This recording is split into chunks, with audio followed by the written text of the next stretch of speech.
Graça e paz, meus irmãos. Como você acha que alguém de fé em Deus, deve reagir diante de uma tragédia? O que seria um bom exemplo de alguém com muita fé em Deus reagindo adequadamente diante de uma tragédia? Eu quero ler com os irmãos o trecho do segundo livro dos Reis, capítulo 4, versículos 18 a 37, onde encontramos um bom exemplo de como reagir diante das tragédias. Diz assim a palavra de Deus: Tendo crescido o menino, saiu certo dia a ter com seu pai, que estava com os segadores. Disse a seu pai: Ai, a minha cabeça! Então o pai disse ao seu moço: Leva-o à sua mãe. Ele o tomou e o levou à sua mãe, sobre cujos joelhos ficou sentado até ao meio-dia, e morreu. Subiu ela e o deitou sobre a cama do homem de Deus. Fechou a porta e saiu. Chamou a seu marido e lhe disse: Manda-me um dos moços e uma das jumentas, para que eu corra ao homem de Deus e volte. Perguntou ele: Por que vais a ele hoje? Não é dia de festa da lua nova, nem sábado. Ela disse: Não faz mal. Então fez ela albardar a jumenta e disse ao moço: Guia e anda. Não te detenhas no caminhar, senão quando eu tu disser. Partiu ela, pois, e foi ter com o homem de Deus ao Monte Carmelo. Vendo-a de longe, o homem de Deus disse a Geazi, seu moço: Eis aí a sunamita. Corre ao seu encontro e diz-lhe: Vai tudo bem contigo, com teu marido, com o menino? Ela respondeu: Tudo bem. Chegando ela, pois, ao homem de Deus, ao monte, abraçou-lhe aos pés, e então se chegou Geazi para arrancá-la. Mas o homem de Deus lhe disse: Deixa, porque a sua alma está em amargura. E o Senhor mo encobriu e não mo manifestou. Disse ela: Pedi eu ao meu Senhor algum filho? Não disse eu: Não me enganes? Disse o profeta a Geazi: Cinge os lombos. Toma o meu bordão contigo e vai. Se encontrares alguém, não o saúdes, e se alguém te saudar, não lhe respondas. Põe o teu bordão sobre o rosto do menino. Porém disse a mãe do menino: Tão certo como vive o Senhor, e vive a tua alma, não te deixarei. Então ele se levantou e a seguiu. Geazi passou adiante deles e pôs o bordão sobre o rosto do menino, porém não houve nele voz nem sinal de vida. Então voltou a encontrar-se com Eliseu e lhe deu aviso e disse: O menino não despertou. Tendo o profeta chegado à casa, eis que o menino estava morto sobre a cama. Então entrou, fechou a porta sobre eles ambos e orou ao Senhor. Subiu à cama, deitou-se sobre o menino e, pondo a sua boca sobre a boca dele, os seus olhos sobre os olhos dele e as suas mãos sobre as mãos dele, se estendeu sobre ele e a carne do menino aqueceu. Então se levantou e andou no quarto uma vez e de lá para cá e tornou a subir e se estendeu sobre o menino e espirrou 7 vezes e abriu os olhos. Então chamou a Geazi e disse: Chama a sunamita. Ele a chamou e, apresentando-se ela ao profeta, esse lhe disse: Toma o teu filho. Ela entrou, lançou-se aos pés dele e prostrou-se em terra, tomou o seu filho e saiu. Vamos orar? Pai nosso que estais nos céus, ilumine o nosso entendimento, use a minha vida para expor com fidelidade, com poder, com graça a tua palavra. E nesses dias de tantas tragédias, Senhor, Aumenta a nossa fé e leva-nos a reações adequadas, Pai, diante de um contexto tão trágico e, ao mesmo tempo, diante de um Deus tão verdadeiro e poderoso como Tu és. Conduz-nos a essa postura adequada a partir do que fala esse texto da Tua Palavra ao nosso coração. Assim nós te pedimos e te agradecemos no nome do Senhor Jesus. Amém. Como você reage diante das tragédias? Quando você recebe uma notícia ruim, o que você faz? Você já sai propagando essa notícia ruim, multiplicando a divulgação dessa notícia ruim a 10, a 100, a 1000 por um, postando nas redes sociais, compartilhando nos grupos de WhatsApp, ligando para todas as pessoas, dizendo da tragédia que aconteceu? Ou você coloca essas situações de tragédia diante de Deus, buscando em Deus o consolo e a solução que só do alto pode vir? No texto que lemos, irmãos, nós vemos uma das maiores tragédias que alguém pode experimentar em vida. A morte de um filho para uma mãe certamente é o que há de mais terrível. Os filhos se preparam para, na velhice, como normalmente acontece, sepultar os seus pais. Mas os pais não vivem preparados para ficar sepultando os seus filhos. Ainda mais essa mulher sunamita, que era alguém sem filhos de longa data. O seu marido já tinha uma idade avançada e, como nós lemos no versículo 16 do capítulo 4, lhe foi prometido ter um filho. O profeta Eliseu, percebendo a vulnerabilidade do futuro daquela mulher, uma mulher rica sim, mas uma mulher que, se ficasse viúva, estava sujeita a ficar amíngua, pois a tradição da época passava os recursos aos parentes mais próximos, como filhos ou até irmãos do marido.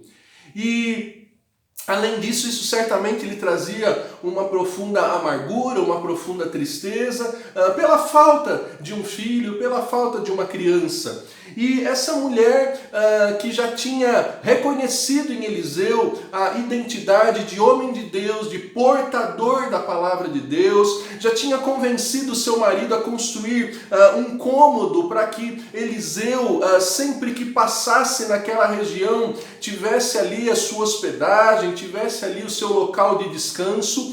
Essa mulher tinha, depois de um ano, visto que a palavra do profeta se cumpriu, ela teve um filho, e é esse único filho, um filho da promessa, um filho que foi dado claramente pelo poder de Deus na sua vida. Esse único filho vai às lavouras com o seu pai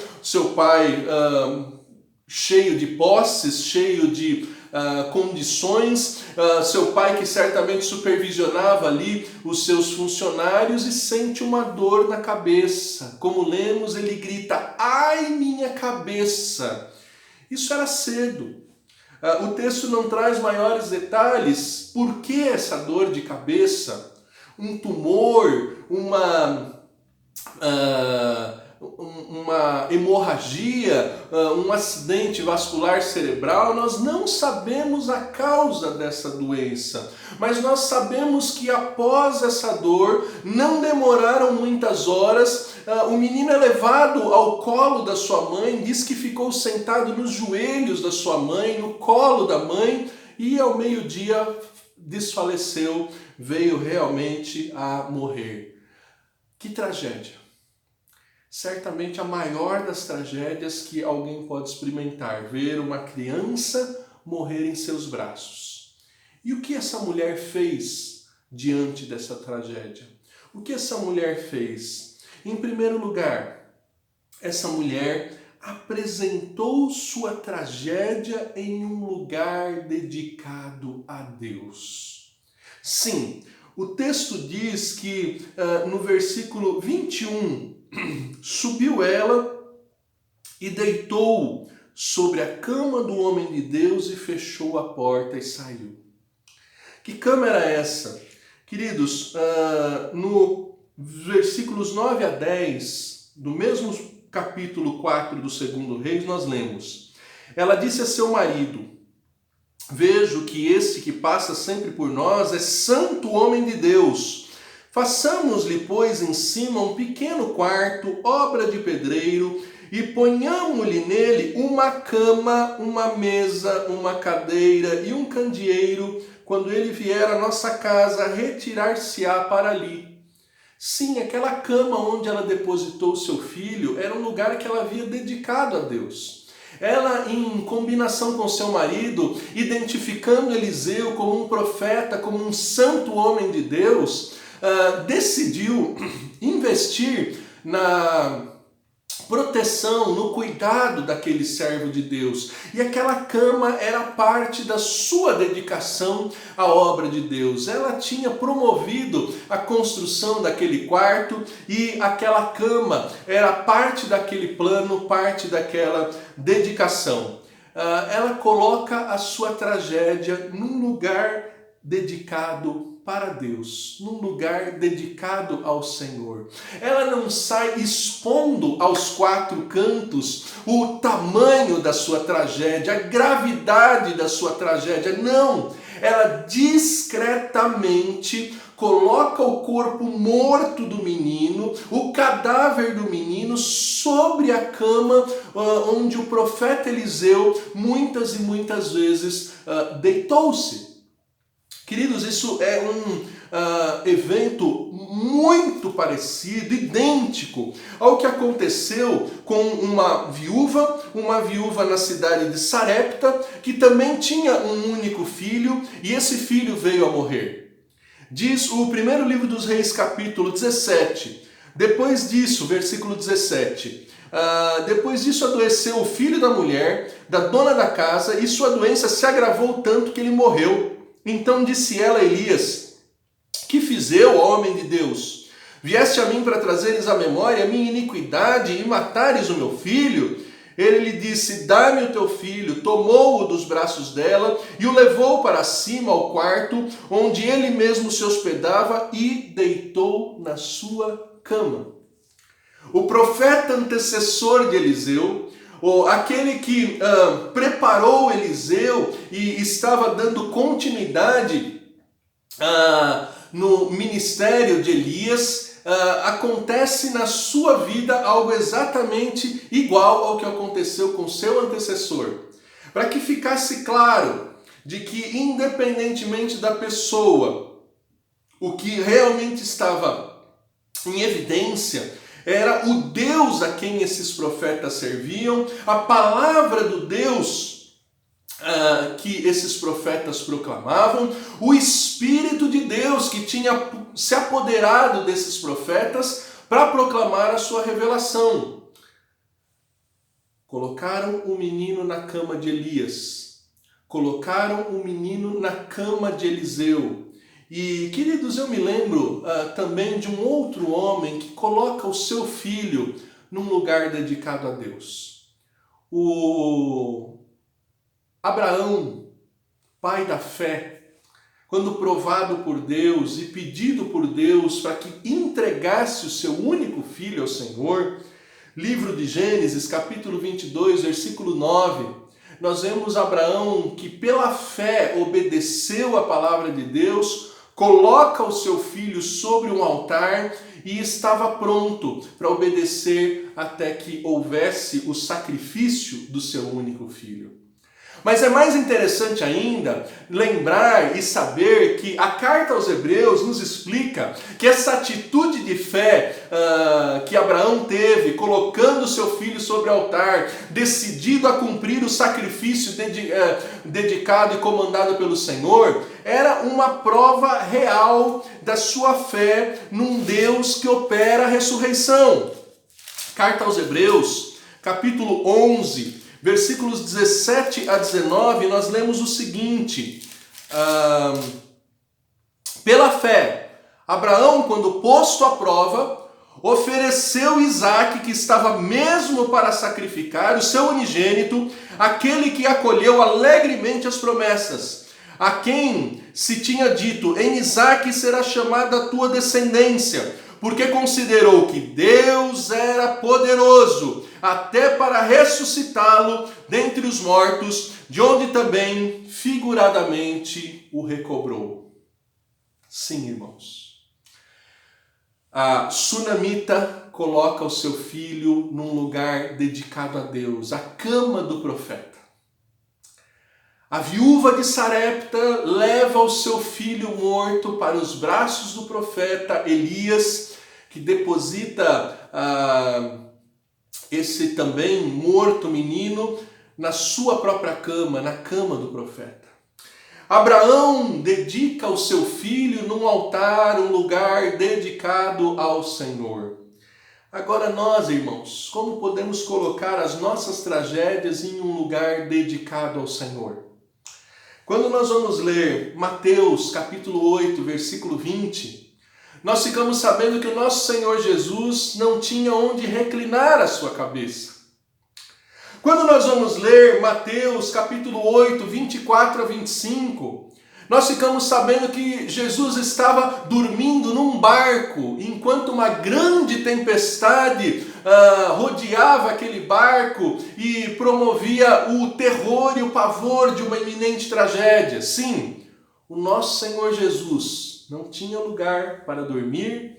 O nosso Senhor Jesus, quando dormiu, estava num barco. Não temos esse lugar exato para colocar as nossas tragédias, para repetir o ato de colocar as tragédias num lugar dedicado a Deus, onde Jesus reclinava a cabeça. Aliás, o túmulo onde Jesus foi colocado está vazio. Mas nós podemos, queridos, como Jairo, como narra Mateus 9, versículo 18.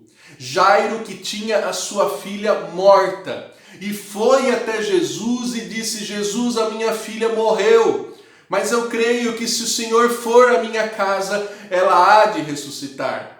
E conta o texto que Jesus foi à casa de Jairo, se demorou um pouco, sim, antes tratou de uma outra mulher enferma, mas chega à casa de Jairo, já havia uma multidão de pessoas chorando a morte daquela menina, já havia tocadores de flauta tocando músicas fúnebres, e quando Jesus chega e diz: não chorem, porque a menina apenas dorme, eles riram de Jesus. Jesus, semelhantemente a Eliseu, fecha a porta do quarto e diz: Talita, cumi, que quer dizer: menina, levanta-se. Sim, a menina se levantou e aquela criança morta veio à vida novamente. Queridos, vários fatos com clara evidência de que as crianças estavam mortas e que só o poder de Deus podia ressuscitá-las. Queridos, quando temos tragédias, nós devemos imitar a Jairo e levar as nossas tragédias a um lugar dedicado a Deus. E muitas vezes o lugar dedicado a Deus que você tem na tua casa é o teu quarto, onde você, obedecendo o Evangelho, obedecendo o ensino de Jesus, deve fechar a porta e em secreto colocar as suas angústias diante de Deus, e o Deus que ouve em secreto responde. O que fazer diante das tragédias da vida? Em primeiro lugar, coloque elas diante de um lugar dedicado a Deus. A viúva de Sarepta levou o seu filho, que foi colocado na cama do profeta.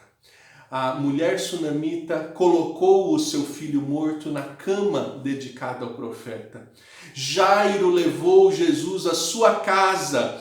E eu e você podemos, como Jairo, invocar a presença santa de Jesus, pedir que o poder de Jesus se manifeste e transborde nas nossas vidas. Sim, coloque as suas tragédias num lugar dedicado a Deus, muitas vezes um lugar secreto, o seu quarto com a porta fechada, onde ninguém sabe por que você está chorando, por que você está ali suplicando. Sim, esse é o primeiro passo.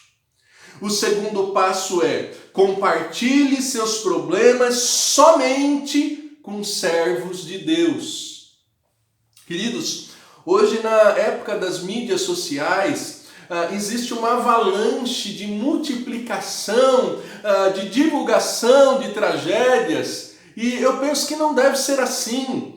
Eu penso que nós devemos selecionar aqueles com quem nós compartilhamos as nossas angústias, as nossas tragédias. Afinal de contas, nem todos têm estrutura para ouvir sobre algumas coisas tão terríveis as quais passamos. E pior, outros, ao invés de se compadecer e de apoiar, de ter empatia, na verdade vão até tripudiar, vão até zombar das nossas fragilidades e zombar das nossas fraquezas. E veja que aquela mulher, ela compartilhou a sua tragédia, compartilhou o seu problema somente com os servos de Deus. Num primeiro momento, ela, como uma mulher honrada, como uma mulher submissa, ela vai ao seu marido e pede condições para ir levar a sua tragédia ao servo de Deus, ao homem de Deus Eliseu. O marido questiona: mas espera aí, por que você vai ao homem de Deus? Hoje não é dia de festa, de lua nova, hoje não é sábado. Quem sabe o seu marido não entendia que em todo tempo é possível buscar a presença de um servo de Deus, a presença de Deus, a presença da palavra de Deus. Ele, quem sabe, na sua religiosidade, como muitas pessoas, achava que existe dia e hora certo para buscar a Deus. Como hoje alguns só buscam no domingo, como hoje alguns só buscam em situações, quem sabe, de batismo, de casamento, quem sabe hoje como alguns que só buscam a Deus nos momentos fúnebres. Mas essa mulher, ao invés de expor ao seu marido que não tinha aparentemente uma boa noção de como se devia buscar a Deus, ela simplesmente responde: Shalom. Sim, é muito interessante que quando o marido pergunta sobre essas coisas, no versículo 23, ela diz: não faz mal.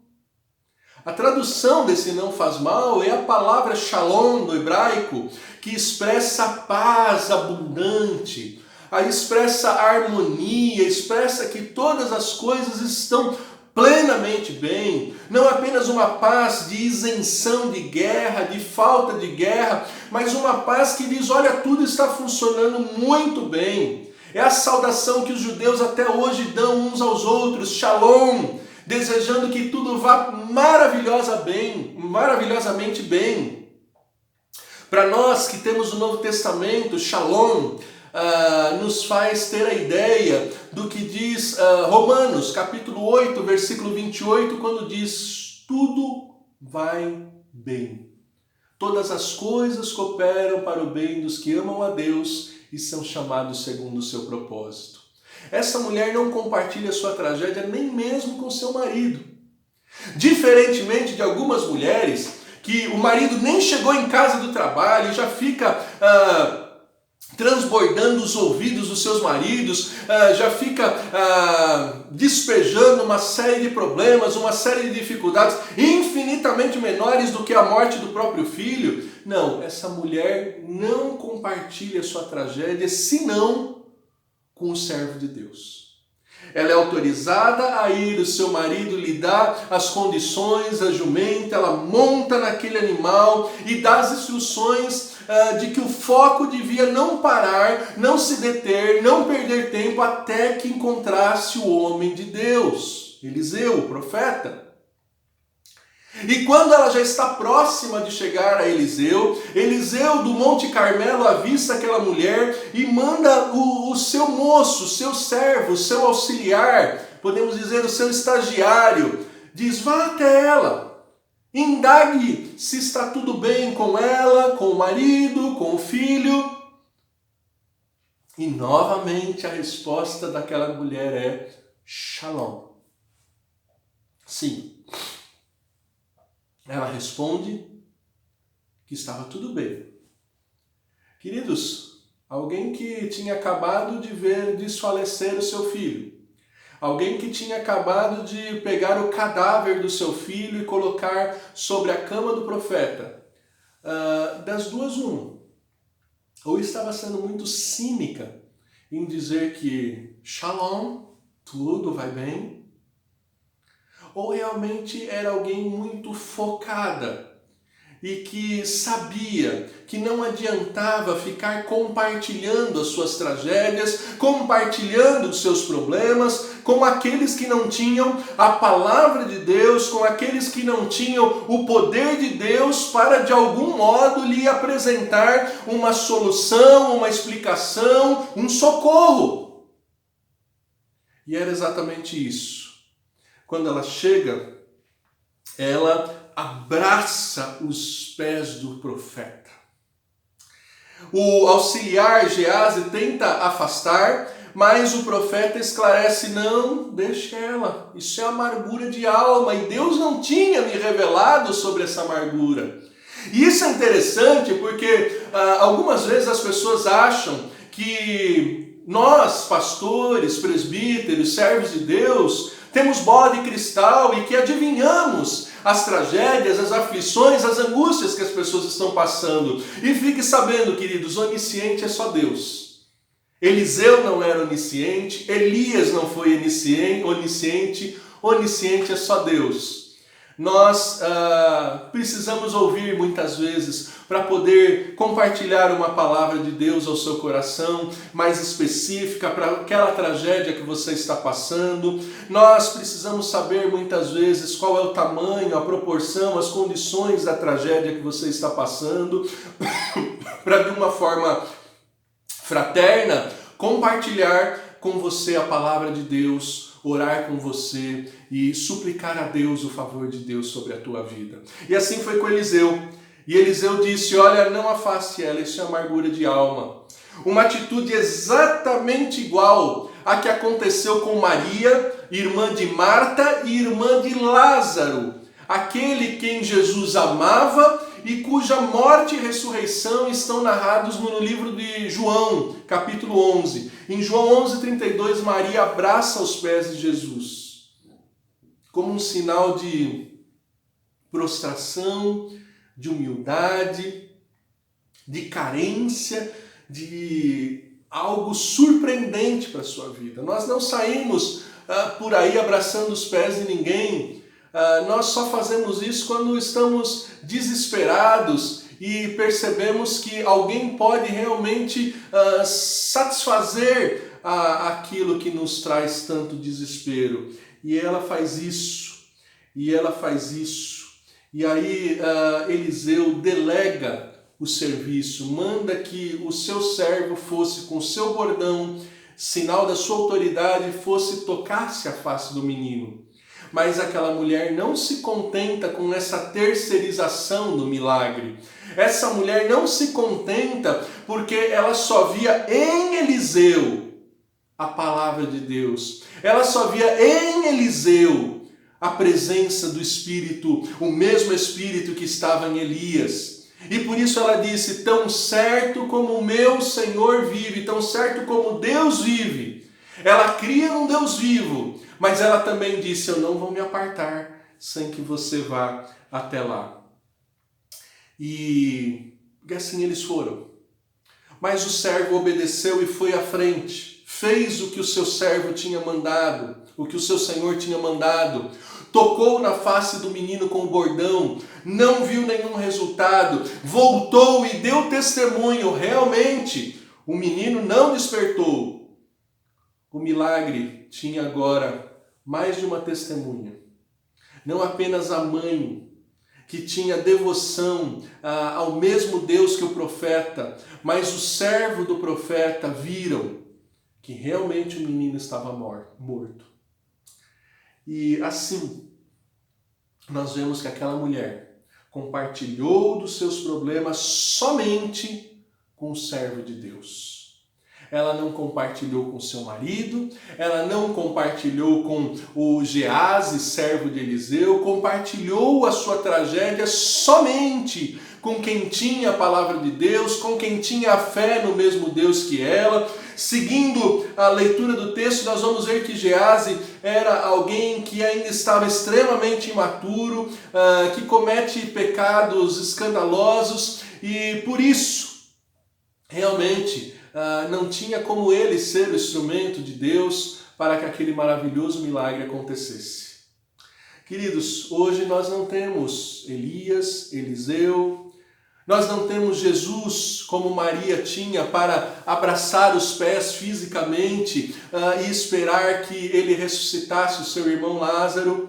Mas a palavra de Deus nos diz em Tiago, capítulo 5, versículos 13 a 16: Está alguém entre vós doente? Chame os presbíteros da igreja, e estes façam oração sobre ele, ungindo com óleo em nome do Senhor. E a oração da fé salvará o enfermo, e o Senhor o levantará, e se houver cometido pecado, ser-lhe-ão perdoados. Confessai, pois, os vossos pecados uns aos outros, e orai uns pelos outros para serdes curados. Muito pode, por sua eficácia, a súplica do justo. Esse é um texto que me enche de peso, de responsabilidade e, sinceramente, eu não sei explicar por que por vezes Deus decide usar a oração de nós, pastores, presbíteros, de uma forma, quem sabe, distinta dos demais crentes, dos demais cristãos, mas eu tenho que te dizer, essa é a palavra de Deus. Tiago foi meio-irmão de Jesus, filho de Maria, filho de José, e ele, inspirado pelo Espírito Santo, nos deixa essa instrução. Tem alguém doente na tua casa? Peça oração dos presbíteros. Está alguém entre vós doente? Faça oração. Ele vai ser levantado. Se ele tiver pecados, ele vai ser perdoado. Ele diz, confesse uns aos outros os seus pecados, porque muito pode, por sua eficácia, a súplica do justo. Queridos, veja que essa mulher, especialmente, ela não se sentiu culpada. Ela simplesmente questionou ao profeta, eu te pedi um filho? Não. Eu te disse, não brinques com algo tão sério. Ela teve uma conversa franca com o profeta e muitas vezes faz falta nos nossos dias conversas francas, coração aberto. Não desperdice o ministério pastoral, não desperdice o ministério de presbíteros, de homens conhecedores da palavra de Deus, homens com o seu dom reconhecido pelo povo de Deus em eleições, reconhecido pelo presbitério com a imposição de mãos. Somos pecadores, somos falhos, mas Deus tem nos dado o dom de conhecer a palavra de Deus e de sermos instrumentos de Deus na tua vida. Por isso, não sofra sozinho, como aquela mulher fez. Apresente a sua tragédia num lugar dedicado a Deus, mas também compartilhe a sua tragédia com verdadeiros servos de Deus. Peça oração. É tão triste, irmãos. Uma das maiores tristezas que tenho no ministério pastoral é ver que algumas pessoas precisam de conselhos, precisam de orações, mas não abrem o seu coração, não dão abertura, não confiam e ficam realmente sofrendo mais do que o necessário em meio a situações trágicas, tragédias familiares, problemas com os filhos, enfermidades, problemas no casamento, problemas materiais. Sim, às vezes nós falhamos, mas as nossas falhas não devem fazer você descumprir a palavra de Deus. Insista, busque oração, busque conselhos e assim você vai estar reagindo adequadamente diante de tantas tragédias dessa vida. E concluindo, atente para a resposta da oração dos servos de Deus. Eles chegaram na casa. E o menino estava morto sobre a cama, como diz o versículo 32. Versículo 33 diz então que ele fechou a porta e orou ao Senhor. Eliseu orou ao Senhor. Exatamente como fez o seu antecessor Elias. Afinal, o mesmo Espírito de Deus que estava sobre Elias estava sobre Eliseu.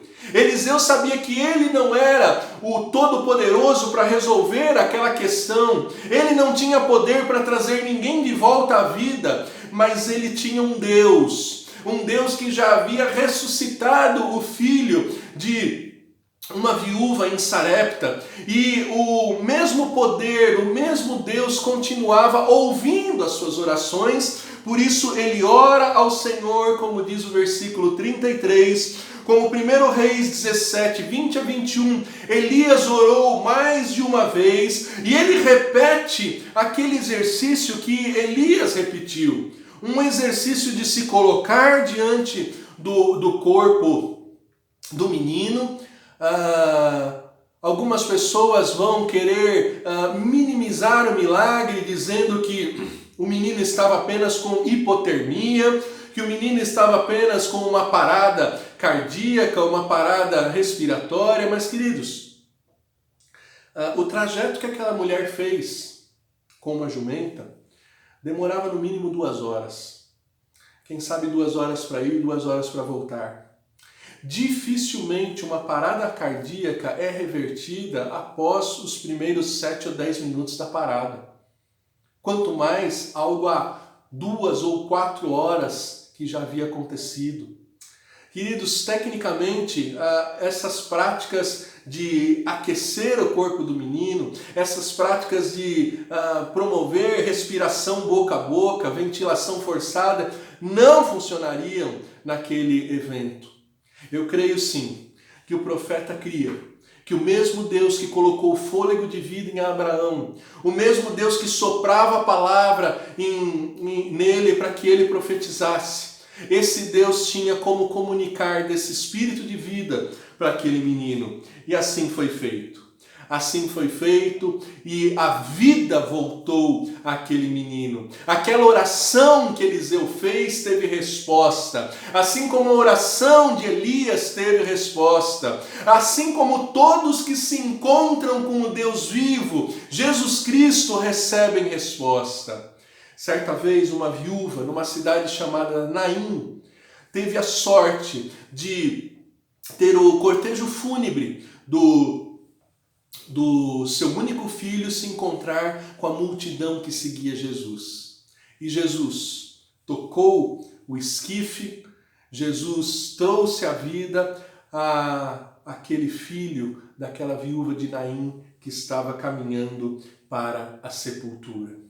Sim, todos aqueles que têm uma tragédia podem se achegar a Deus e pedir algo novo, pedir que realmente Jesus interceda, Jesus que está à direita de Deus Pai. Nós já mencionamos o episódio da ressurreição de Lázaro. Marta e Maria foram até Jesus, pediram a Jesus, mas na verdade, quando Jesus chega, elas já falam: olha, não há mais tempo, se você tivesse chegado antes, quem sabe o meu irmão não tivesse morrido. E Jesus disse: olha, o teu irmão Lázaro há de ressuscitar. E elas dizem: eu sei, Senhor, que no dia da ressurreição ele há de ressuscitar. E Jesus disse: olha, todo aquele que crê em mim, ainda que morra, viva, porque eu sou a ressurreição e a vida. E aqueles que testemunharam a morte de Lázaro, aqueles que tiveram diante da pedra que selava o túmulo de Lázaro, puderam ver Jesus orando. E Jesus orou dizendo: Senhor, eu te peço, porque eu sei que me ouves, mas não por mim, mas para que eles saibam que sempre me ouves, eu te peço. E aí ele manda que Lázaro saia daquela cova, e Lázaro sai com as suas faixas que os testemunhantes tiveram que tirar, confirmando que não era um fantasma, que era um homem de verdade, que já estava 4 dias numa cova e já tinha o odor natural do apodrecimento e da corrupção do corpo. Sim, nós devemos ficar atentos à oração feita pelos servos de Deus. Queridos, acabamos de ler em Tiago, muito pode por sua eficácia a súplica do justo. Muitas vezes oramos, mas não esperamos a resposta da oração e continuamos desesperados. Queridos, o exemplo de como lidar com uma tragédia nos é dado por essa mulher sunamita. Em primeiro lugar, coloque a sua tragédia num lugar dedicado a Deus. Coloque as tuas aflições diante de Deus, no altar de Deus. Vá a Deus em oração, o Deus que é galardoador daqueles que o buscam. Sim, não sofra sem colocar diante de Deus as tuas petições. Compartilhe as suas tragédias com servos de Deus. Não saia por aí propagando notícias tristes e terríveis para aqueles que não têm estrutura para ouvir. Sim, compartilhe apenas com aqueles que conhecem a palavra de Deus, servos de Deus, dedicados na obra de Deus, para que esses intercedam e orem por você. E aguarde. Essa mulher aguardou do lado de fora e logo ela foi chamada por Eliseu e Eliseu entregou o seu filho vivo em seus braços. Aguarde a resposta das orações, não desanime, persevere, porque aquele que plantar vai colher, se não desfalecer. Que Deus nos ajude a lidar com tantas tragédias que a vida nos reserva. Que Deus nos ajude a colocar em prática esse maravilhoso exemplo e assim darmos testemunho de um Deus vivo, de um Deus que restaura a vida, de um Deus que ouve orações, de um Deus que preparou servos para dar suporte na nossa caminhada de fé, na nossa caminhada cristã, de um Deus que em secreto nos ouve e em secreto nos responde. Que Deus o abençoe.